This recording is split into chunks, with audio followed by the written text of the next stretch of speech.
There's really something very powerful to that experience that we have of appreciating what it takes to succeed on the outside. And then as a leader, figuring out how can I create some other space where I can be on the inside and let anybody else join me. Welcome to Women We Should Know with international speaker, mindset reset mentor, author, and your host, Leslie Michaels. With audacious honesty and candor, the Women We Should Know podcast presents the wisdom and life-empowering insights of women who are the embodiments of innovation and social evolution.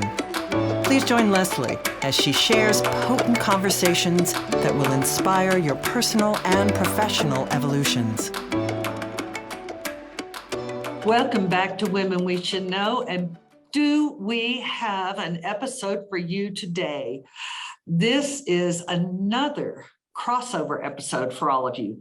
This time, I have the pleasure of sharing with Shelly Gruenig, Dr. Shelly Gruenig, that is, who has the podcast STEM Southwest Podcast. And of course, Women We Should Know. Shelly, from the time I met her, when she was giving a very short delivery at an event, absolutely captured my attention, captured my respect, and captured my fascination in the way that she had created a unique vehicle for helping young women to position themselves to have a power stage as they come into adulthood. And as all of you listening know, I love that. I'm ready for so many women to have a power stage.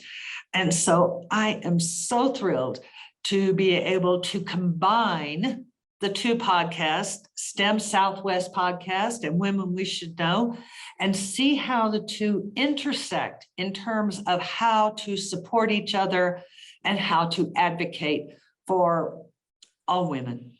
Hey, Shelly, how are you? I'm great, Leslie, and I'm so excited to be a guest and a host all at the same time. I know. Well, see, that's what women can do. We can Absolutely multitask. We can out multitask the opposite sex, hands down, every day. I couldn't agree more. Yes, Life has required it of us. And now we get to take that skill and use it to our own advantage.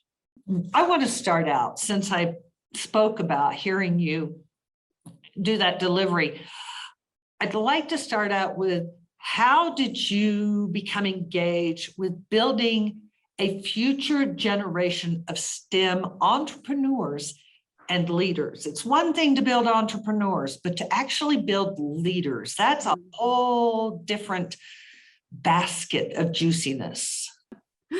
Absolutely. Well,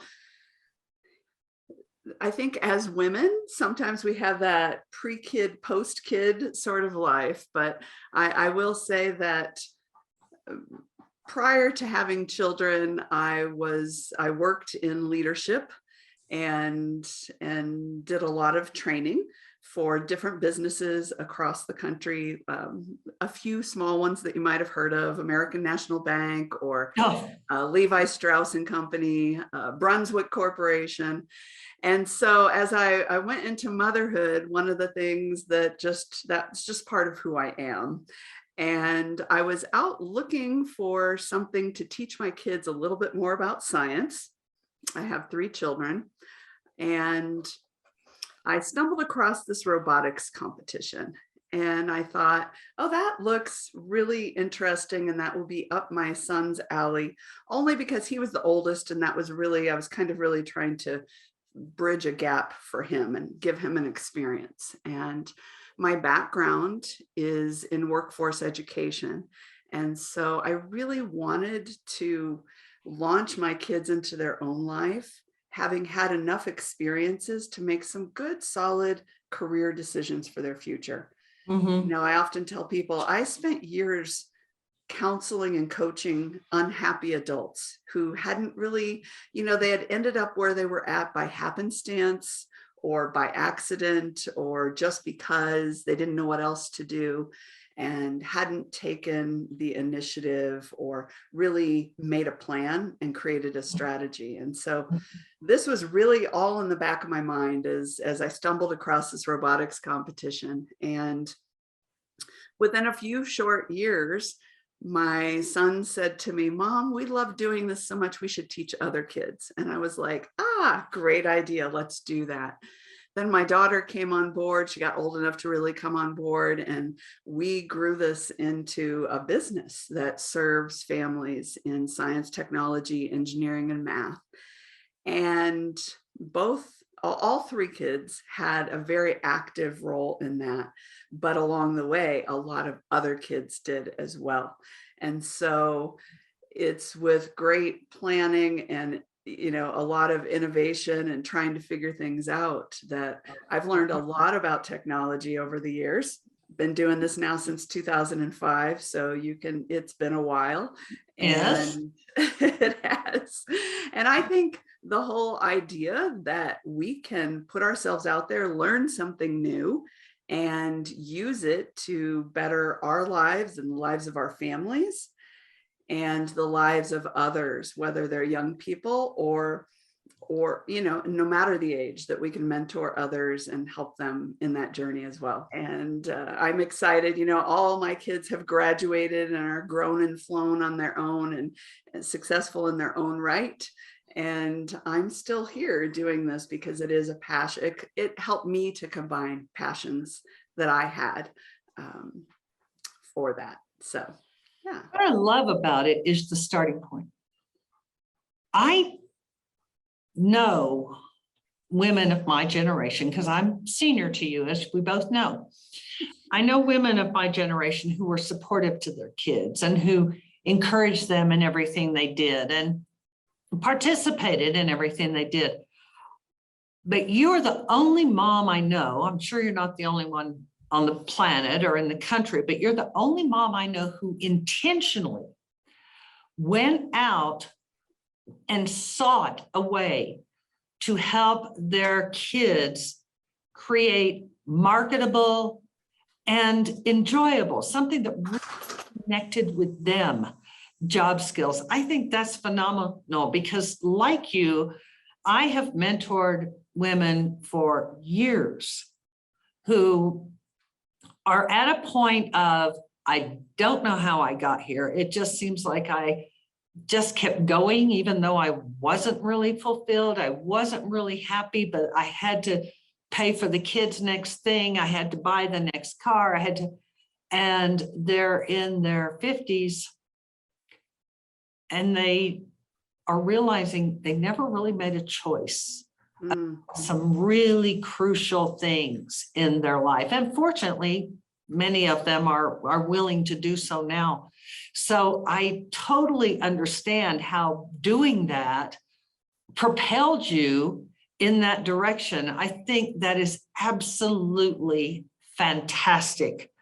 And I'm particularly thrilled about it because we all know robotics is the way of the future. It just is. There's no ifs, ands, buts, or maybes about it.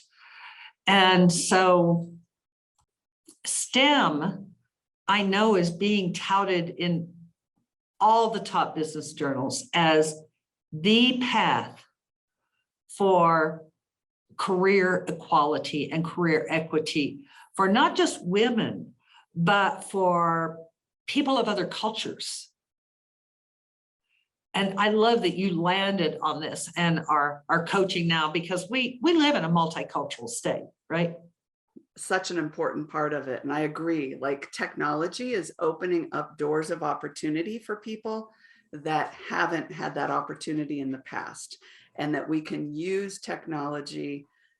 And the pandemic has really shown us in a lot of ways how powerful this can be. It's maintained commerce and business in ways that that people prior to the pandemic did not think were possible. And so I Mhm. do think I agree with you. It's really exciting. And I do think that as women, it's really important, women with children, that we don't lose ourselves completely through that journey Mhm. with them, that we take our natural giftedness and complement it with the desires of what we want for our children. And so, in my case, as I often have told my kids the story over the years, especially my daughters, that sixth grade science fair, I won first place outstanding for my project. And had I had a mentor at that point in time that could have really fueled my desire in science and technology, I would have entered that career path. But because of where I was literally in rural Illinois, in a tiny little town, that there was not a whole lot of support for that for me. And so this has been my opportunity to really reinvent my own career through the lives of my kids and then the future here. Absolutely. And as we've already made clear, you are considerably younger than I am, and yet still, when you were in sixth grade, there still wasn't the support for females in STEM. And so to have women in particular leading the movement to educate and to create entrepreneurs. And again, I come back to the fact that you don't teach just STEM, you teach leadership. Yes. And just a little aside for our listeners, I know that at some point you realized it was time to start having the kids who were more experienced and had been with you for longer to start training the younger kids. Mm-hmm. So here's not just STEM, but an entire leadership platform. Right. And I have such respect for that. It is amazing to see how women are leading the trend. And speaking of that, congratulations.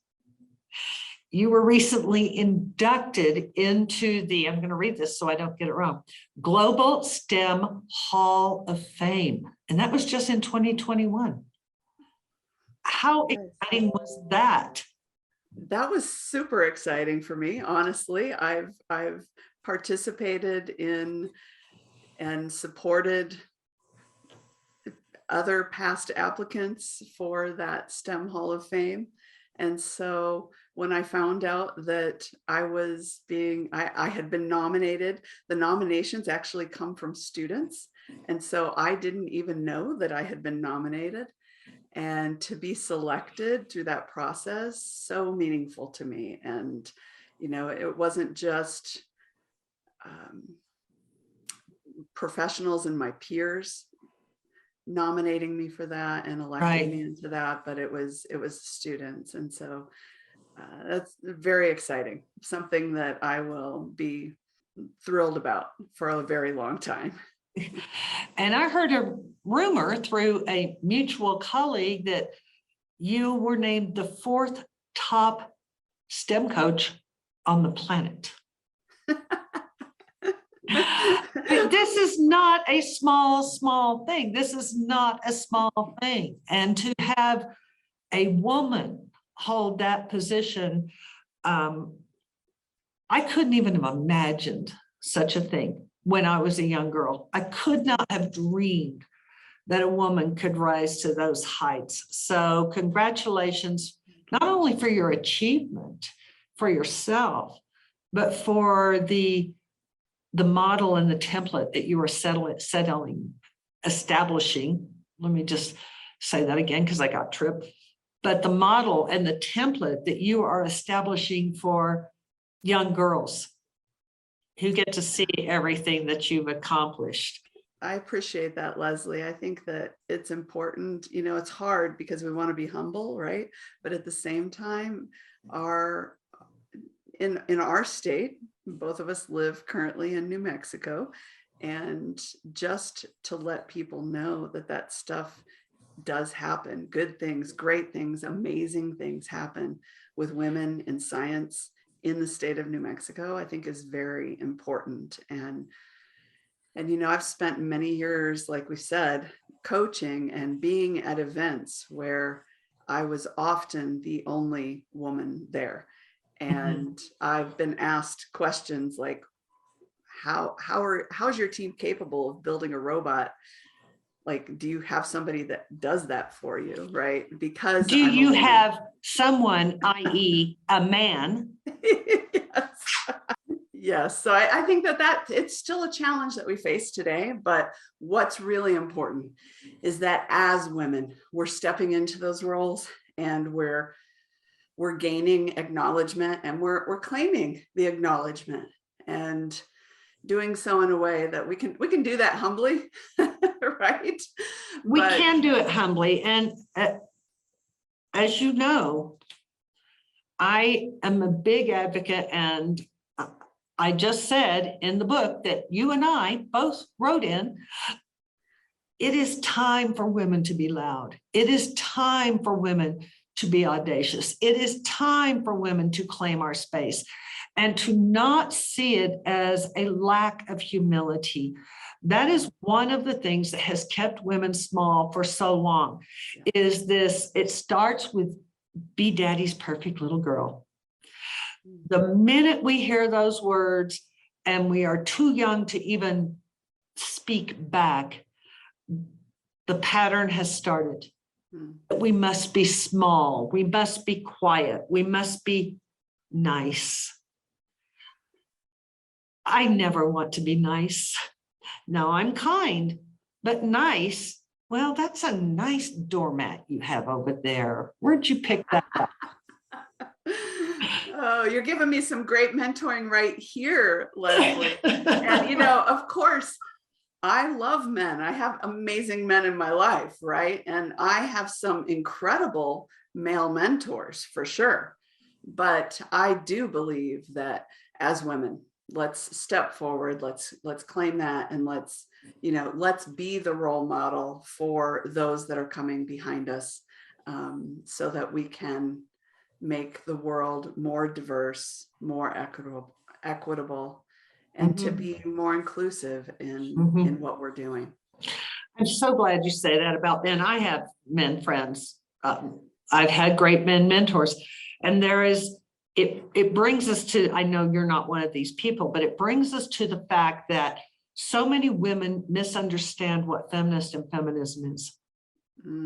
They believe that it is man-hating. They believe that feminists want to replace men in every walk of life. No.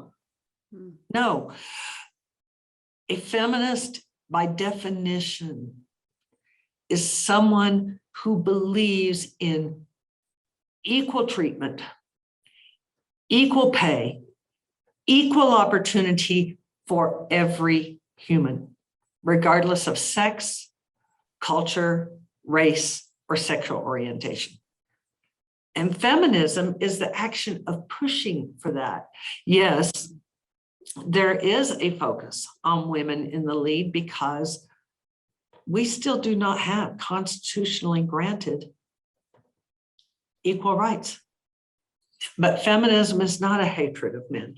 And I have many of my male friends are fabulous feminists. You're a coach. I'm a mentor. Let's talk about that for a little bit. And in fact, for the listeners, On the Shoulders of Mighty Women, which is going to come out July 12th, Shelly wrote an entire half chapter about the power and the potential of coaching. And it's fabulous. You'll definitely want to read what she has to say. But for today, what inspired you to want to help others? What was that original impetus, whether it was when you were 6 or whether it was when you were in university? Where was that moment when you knew that you wanted to help others? That's a big question. I'm known for those. So I think that it has always been in my DNA. to be a helper, to be a teacher, Mhm. to, to make room for others. But I do believe my experience growing up in that day and age, which wasn't that long ago, all Exactly. things considered, Right. but this was prior to the whole schools and teachers approached things differently in the Mhm. 1970s. Yes. And so I found myself in a very small town growing up with a lot of really big ideas Mhm. and not a lot of, my parents supported me. So I don't want to say support, but there was a lot of rolling of eyes and like, oh, those are some big dreams. You want to do what? Where parents love you and they take care of you and they feed Yes, you and they want you to be happy. But then there's that deeper level emotional support that our parents were not trained to know what that was, let alone how to offer it. absolutely. Absolutely. And so by the time I was in high school, I had had a lot of experiences. I will say that my parents would always let me try things, Mhm. but then no one really knew where to get support from. So for instance, an example of that is I saved up my paper route money and bought a computer from Radio Shack, right? Except for Mhm. the problem was I only knew very little and I couldn't figure it out. And so, my parents didn't have access to anyone or didn't really know Mhm. how to find help for me to learn in bigger ways. Right. And we didn't have And Google back then. If you exactly. made your way to Google, they could have walked you through it. Right, right. Even library books. There weren't a lot of great library books on computer Right. stuff back then. Right. So, and then by high school, I experienced a lot of bullying, and Mhm. I will say that for me, that shaped who I was, and that Mhm. I wanted to make room at the table for anyone and everyone. And Mhm. so I had some other life experiences where I think I developed a lot of compassion, and Mhm. those things all merged together in just really wanting to help people, help Mhm. coach them with their journey. For years, I've been a career coach and a life Mhm. coach. And so whether I'm working with adults that are top executives at Right. or whether I'm working with kids who are just finding their way, or moms wanting to figure out, oh, wait, there's an empty nest. Now what? Right. Right. So just really helping guide people and help them along that way. So Yeah. Yeah. I will never, of course, ever endorse bullying, but I do find it interesting that a large percentage of the women I meet who do what you and I do in terms of our whole life is about mentoring and coaching. That's where it started. Those were the moments when we decided we were going to make it a little easier for someone else if we could, or help someone come out of the after effects a little bit sooner if we yeah. could. Yeah. Well, I think obviously there's really something very powerful to that experience that we have of being on the outside, right? Yes. And appreciating what it takes to succeed on the Mhm. outside, Mhm. and then going off and as a leader figuring out, well, how can I create some other space where I can be on the inside and let anybody else who wants to be on the inside join me, right? Right. Like, Right. to create something much more inclusive and open to the world.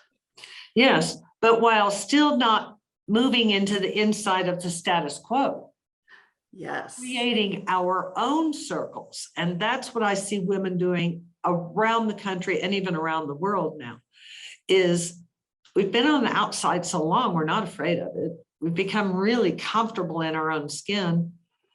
So we create our own circles. They say, the feminists say, if you're not going to give us a place at the table, we'll create our own table. But no one says we've been doing that for a long time. We've been creating our own circles and helping women benefit from it.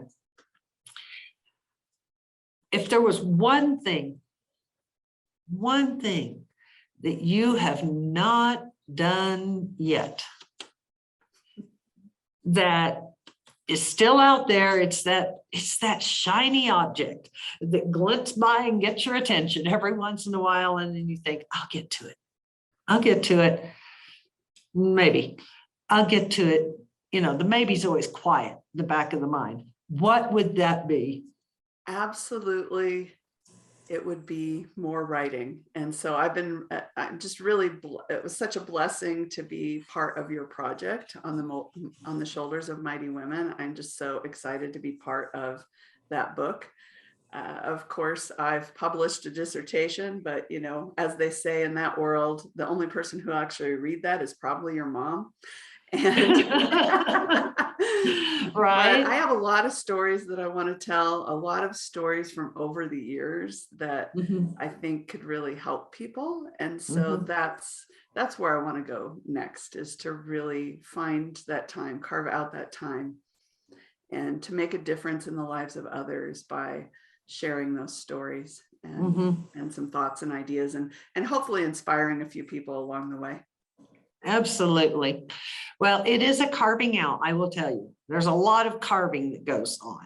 Your knife gets dull and you have to sharpen it again, but it's worth the journey. It is absolutely worth the journey.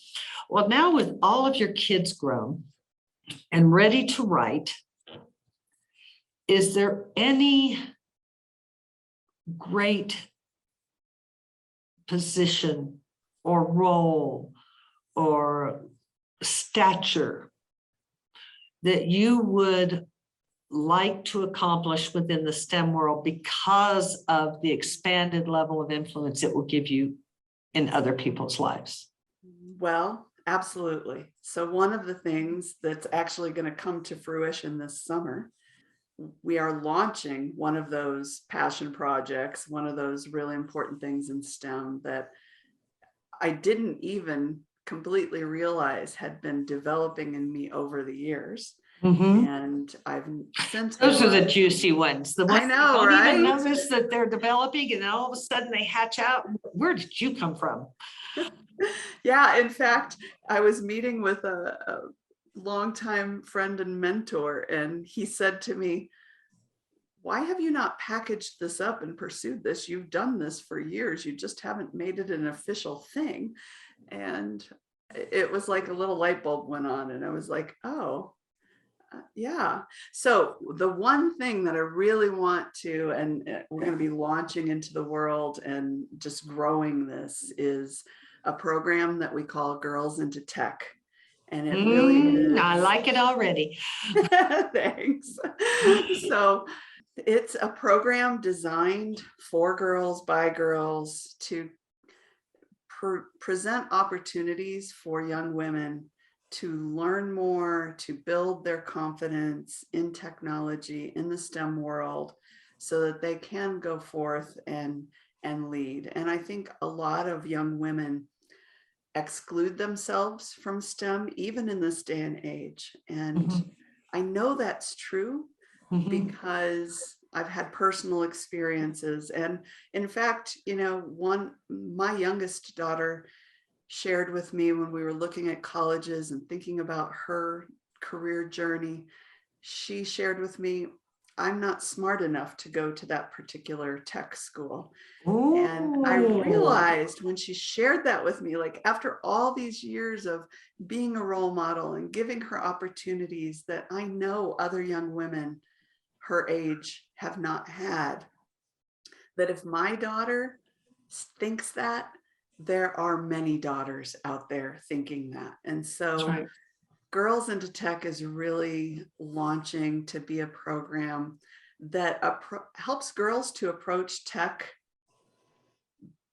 from a way that's more friendly, I think. It's more relationally based. And over the years, I've always said, often as a robotics coach, boys come barreling through the front door. I Right. want to build that robot. Right. And most of the young women that come through the side door. They've been invited by a friend to come hang out, experience what we do.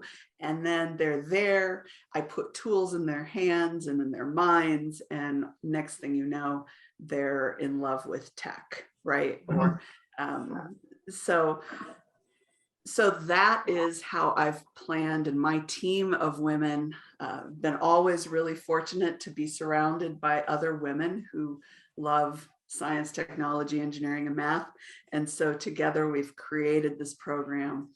And with the help of Meta, we will be launching our first cohort of young women this summer. And I know it's going to grow from there. And my vision for that one big thing, to answer your question finally, is that this will become a nationwide program and project so that we can reach. Oh, I just got chills all over. The whole time you were speaking, I was sitting there hoping you were going to get to the point of, and then we're going to have all these women fill a convention center that holds 40,000 people, and it's going to be all young girls. I love that. Yes. I still have chills over that. That is amazing.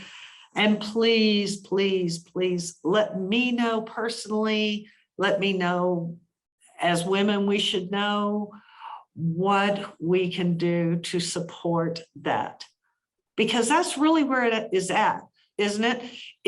It's not about, we have to be the next big, I don't have to be the next big thing in any of these worlds, but I can support those of you who are out there being the next big thing in all of these worlds. And I get to learn so many things as I go along and get so many different expressions of fulfillment. And that's what I hope the listeners gather from Women We Should Know. We don't have to be the next Shelly Gruenig or the next Stacey Abrams, but we can be a contributor in some little but significant way.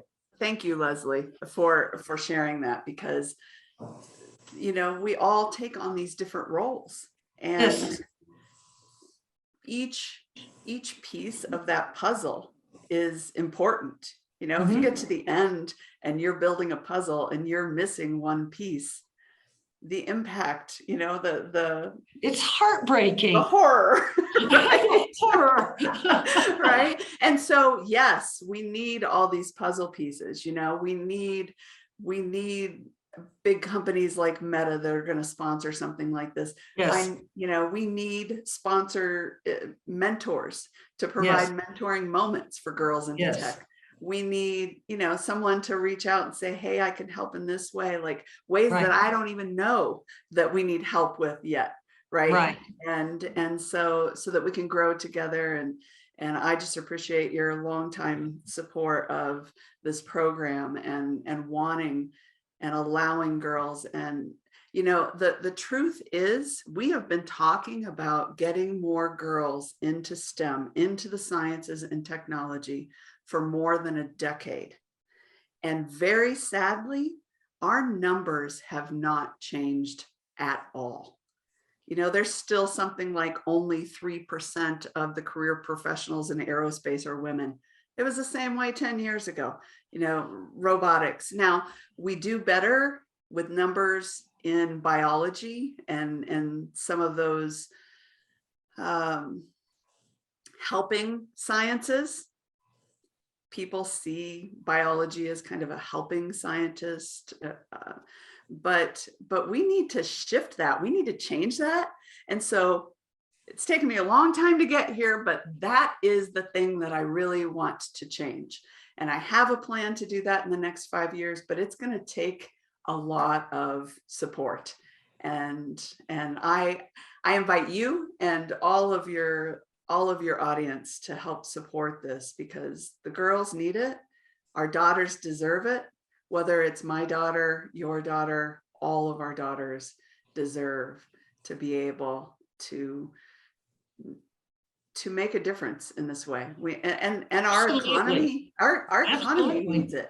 Our economy needs it. I do it for the daughters, the granddaughters. And as you know, I never had any kids. Yep. But I feel a legacy responsibility Yes. because the numbers for women in STEM haven't changed. In 20 years, the numbers in terms of female-owned, female-operated businesses receiving venture capital haven't changed. We are still at 2%. Yes. And I won't get up on my soapbox. Y'all don't need to just think, oh God, there she goes again. No, I'll stop there, but we have to change these numbers, and we can, because me, for instance, I have to have, as you know, I have to have a lot of plates spinning or I get bored real quick. Same. And I could no more stay with a program and help kids from day one to the time they're winning their trophies to build robots than the man on the moon. But I can talk. And I can talk to a lot of people about it. And that's how all of us can address this. What is the thing you love doing? I love having conversations with women about women. What is the thing you love to do? And how can you apply that to help the women in your community, to help the women in your state, to help the women in your country? And I think what's really exciting, Leslie, is Tell me. technology is making a difference in that already, right? Like the podcast, YouTube, we're able to reach a broader network. And I want to just plant a little seed for both of us for down the road here, maybe after the summer. But, you know, you have such a great following and such a great community amongst women we should know. But there's a lot of girls we should know as well. So maybe we could do something special between our podcasts again and do a little crossover podcast and let's hear from the girls, because I think that that's really an important thing to consider. You're on. Let's do it. Okay. I'm in.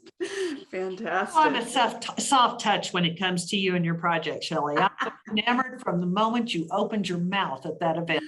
And honestly, I was, listeners. I mean, I stalked her to be able to have a conversation with her because everyone wanted to have a conversation with her. But I just stood there relentlessly, not going to leave until I got my moment. So I'm in. So that's something to look forward to, and look for on the website, listeners.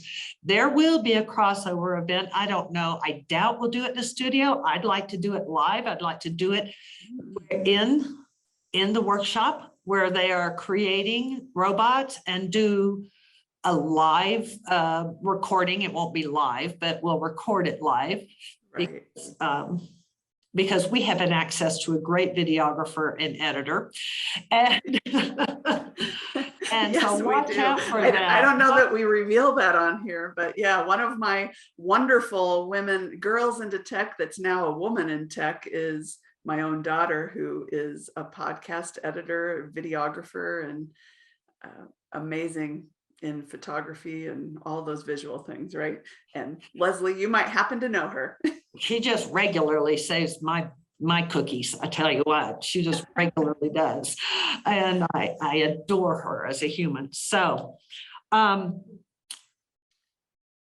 we could talk all day, but we can't. True. What I want all of you to know is I'm going to do what I always do for you. You know, I love doing this. In the program notes will be Shelly's website, will be Shelly's ebook, her LinkedIn connection, and maybe even a link to a little preview about her new program that's getting ready to launch. Let's see if I can't wiggle that out of her before this is launched into the world. So thanks so much, Shelly, for coming and just talking about STEM and the book and women and the importance of feminism and just everything. Absolutely. And thank you for the mentoring that you do for me and for so many others through this podcast. I think it's really great to remember that our mentoring can happen face to face, but it can also happen through a podcast or YouTube or through a book that we're reading, and that we should consistently and continually pursue that for ourselves, to fill ourselves up, but also to help fill up the cups of other women. And I appreciate and applaud you for all that you've done to make that happen in the lives of so many. Oh, thank you, Shelly. I'm verklempt. Gosh,